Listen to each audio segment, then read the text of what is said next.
पीछे अपने पश्चिम को और गाँव में शाम जाओगे, हरियाणा में जाओगे, सीटें लगभग 90% फिक्स है।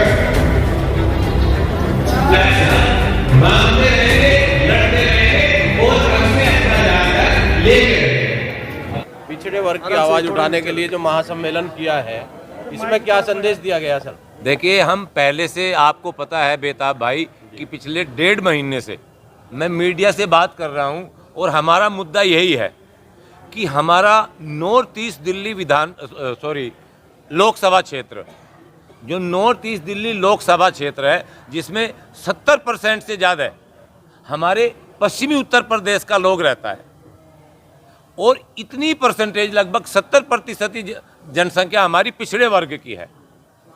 और सभी पार्टियों से हम निवेदन करते हैं और मैं कहता हूं निवेदन के बाद चेतावनी भी देते हैं, अगर हमारी आवाज़ नहीं सुनी जाएगी, जनता की आवाज़ नहीं सुनी जाएगी, जनता की भावनाओं का सम्मान नहीं किया जाएगा, उत्तर पूर्वी दिल्ली क्षेत्र के लोगों की जन आकांक्षाओं का ध्यान नहीं दिया जाएगा, तो ये जनता इस बार सबक सिखाएगी, चाहे कोई सी भी पार्टी हो। पिछड़े वर्ग को जितनी भी पार्टियां हैं, उन्होंने कितना प्रतिनिधित्व दिया है और आप कितना मांग रहे हैं? मैं आम आदमी पार्टी से शुरू करता हूं। 8 सीट अनारक्षित हैं, अनरिजर्व्ड हैं। 8 की 8 सीट आम आदमी पार्टी ने अगड़ों को दी है। मुस्लिम समाज में भी अगड़े हैं और मैंने पहले भी कहा, हम आम आदमी पार्टी से इंटरनली और आज एक्सटर्नली भी पूरी आवाज से हम अपनी आवाज मिलाना चाहते हैं कि जो 3 हारी हुई सीट है हमारी, आम आदमी पार्टी जहां पर पिछला चुनाव हारी थी, रोहतास नगर, करावल नगर और गोंडा, हम तीनों पर पिछड़े वर्ग का क्लेम करते हैं। ये तीनों सीटें पिछड़े वर्ग को मिलनी चाहिए। अगर 3 नहीं तो 2 तो हमें कम से कम दो। हमारा जो प्रतिनिधित्व है 2 सीटें तो दो। और मैं वादा करता हूं जनता की तरफ से, अगर हमें 3 सीटें दी, हम तीनों जिताएंगे।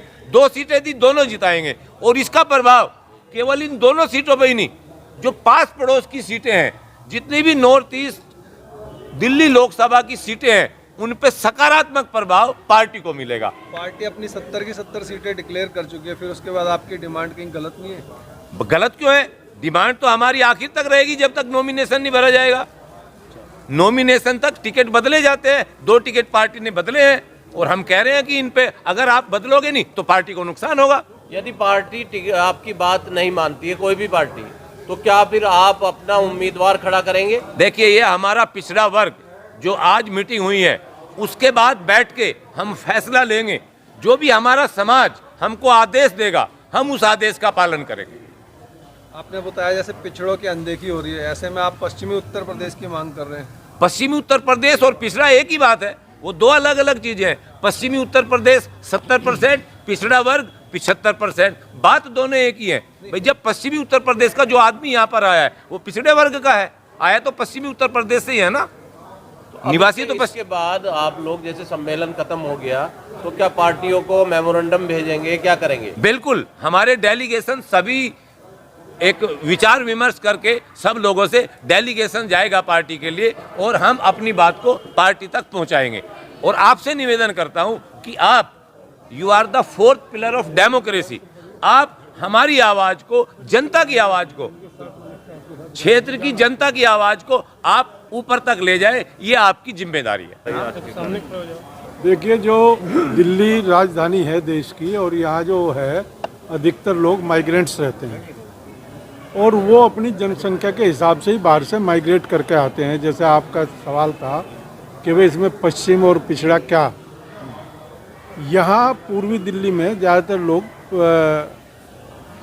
पश्चिमी उत्तर प्रदेश के लोग आए हुए और उसमें सभी जाति और धर्मों के लोग हैं, लेकिन क्योंकि जो आए हैं उनमें पिछड़ों की जनसंख्या ज़्यादा है, 80-90% है, क्योंकि वे यहाँ छोटी नौकरियाँ, रोज़गार, काम धंधे की तलाश में लोग यहाँ आए हैं और अब उनकी दूसरी तीसरी पीढ़ी यहाँ रह रही है।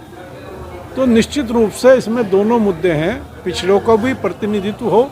आपने पिछली लोकसभा में देखा होगा, यहाँ दोनों कैंडिडेट बिहार से थे और दोनों लगभग अगड़े थे, कन्हैया जी भी और दोनों अगड़े ही हैं। दोनों अगड़े थे।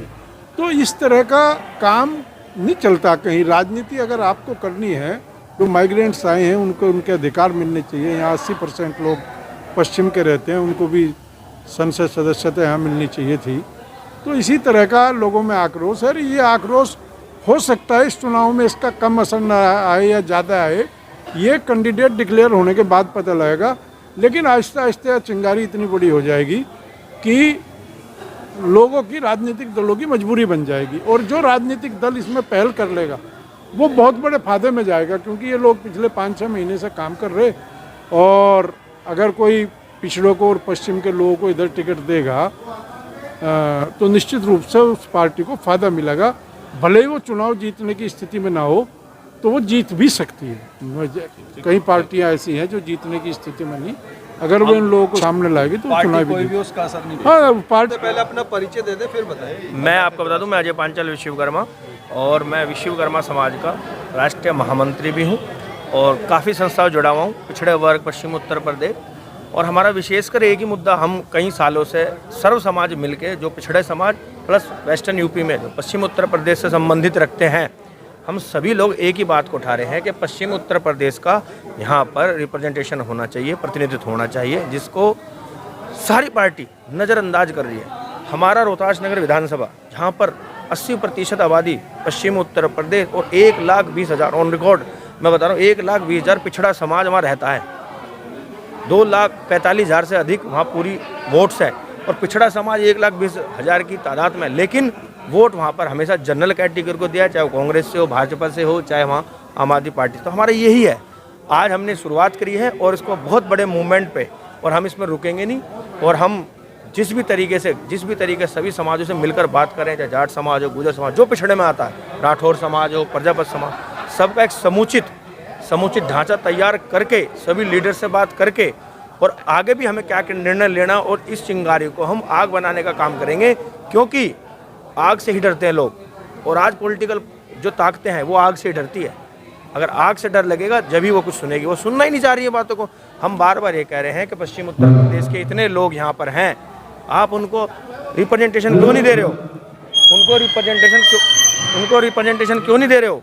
पिछड़ा वर्ग सबसे ज़्यादा 85% हर सीट पे, रावल नगर सीट हो 70% से अधिक, वहाँ गुजर समाज का बाहुल्य इलाका, पिछड़े समाज में आता प्लस गुजर, अगर वहाँ पर उनको टिकट दिया जाता तो निश्चित रूप से वहाँ कोई पार्टी हो, चाहे झाड़ू हो, बीजेपी, XYZ, गोंडा विधानसभा हो, चाहे आपकी रोहतास नगर विधानसभा, बाबरपुर, सब जगह है।